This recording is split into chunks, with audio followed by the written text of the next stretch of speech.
Rice আজি এটা বেলেগ বস্তু বনাই আছোঁ। শুকান মাছ,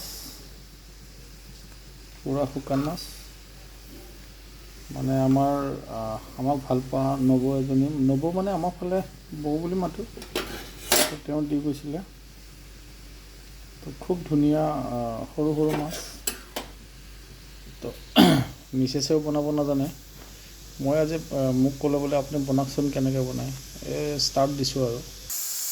এতিয়া অলপ গৰম কৰি লৈ আমি এখন কাঁহীত উলিয়াই ল'লোঁ। তাৰ পিছৰ পৰ্যায়টো চাই যাওক। তো মোক মিছেছে ৰেডি কৰি দিলে, এইখিনি মাছখিনি অলপ বইল কৰি ল'লে তিতা লাগে বুলি। তাৰপিছত ইয়াত বিলাহী কাটি দিলে, ইয়াত পিঁয়াজ, জলকীয়া, আদা নহৰু অকণমান বটিলে আৰু এটা শুকান জলকীয়া। এইফালে মই তেল দিছোঁ বাৰু। এয়া মানে ক'ৰবাত নদীৰ পাৰ যেন লাগিছে, কিন্তু আমাৰ কেৰাহী আমাৰ মানে নন ষ্টিক নহয়। তো আৰু তেল দিছোঁ। ইয়াৰ পৰ্যায়খিনি গৈ আছোঁ বাৰু লাহে লাহে। আকৌ এবাৰ দেখাই দিছোঁ।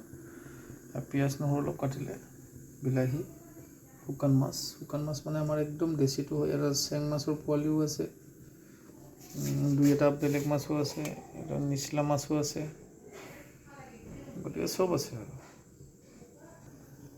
মই পিঁয়াজখিনি দিলোঁ ধুনীয়াকৈ, জলকীয়াখিনিও দিলোঁ।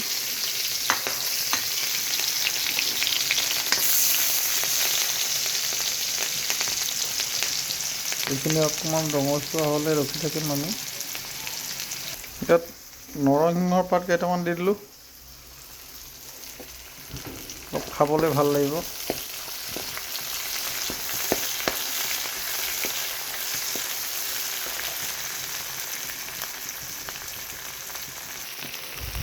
অলপ হালধি দি দিওঁ এতিয়া।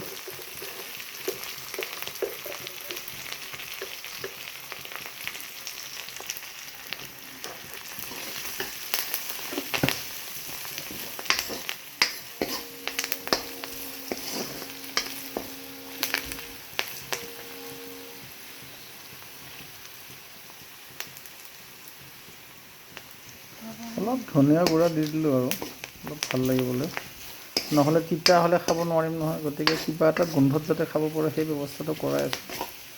এতিয়া আমি মাছখিনি দি দিওঁ।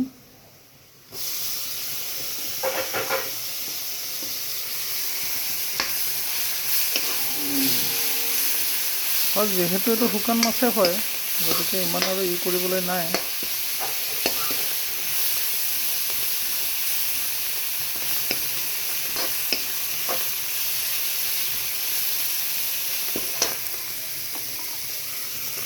এতিয়া বিলাহীখিনিও দি দিলোঁ। সিফালৰ পৰা ভাইটিয়ে মাত দিছে, কি বনাইছ শুকান মাছ গোন্ধাইছে বুলি। চবে মিলি জুলি খাম আজি।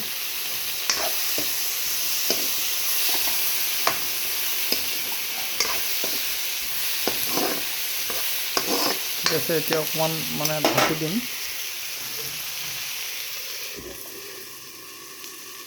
এতিয়া আমি এবাৰ ঢাকনিখন খুলি চাওঁ বাৰু কেনেকুৱা হৈছে। মাষ্ট, কিন্তু বিলাহীখিনি যিহেতু গলি যোৱা নাই, অলপ কেঁচা বিলাহী আছিলে, আৰু এবাৰ ঢাকি দিছোঁ। অকণমান পানী দি দিলোঁ, আৰু অকণমান দিব লাগিব বাৰু। অকণমান দি দিওঁ আৰু অলপ পানী, যিহেতু বিলাহীখিনি সিজিলে খুব ভাল লাগিব।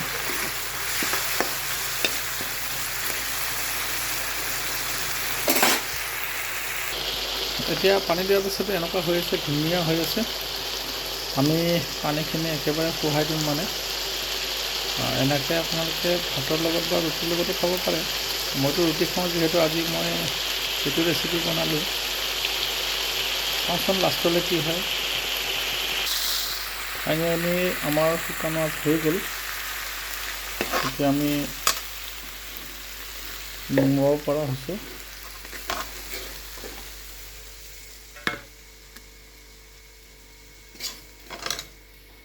ফাইনেলি আমি নমাই দিলোঁ, ধোঁৱা ওলাই আছে। তো আজি এই শুকান মাছৰ ৰেচিপিটো হৈ গ'ল। আমিও এতিয়া ভাত খাওঁ, আপোনালোকেও ভাত খাওক দেই। Good night.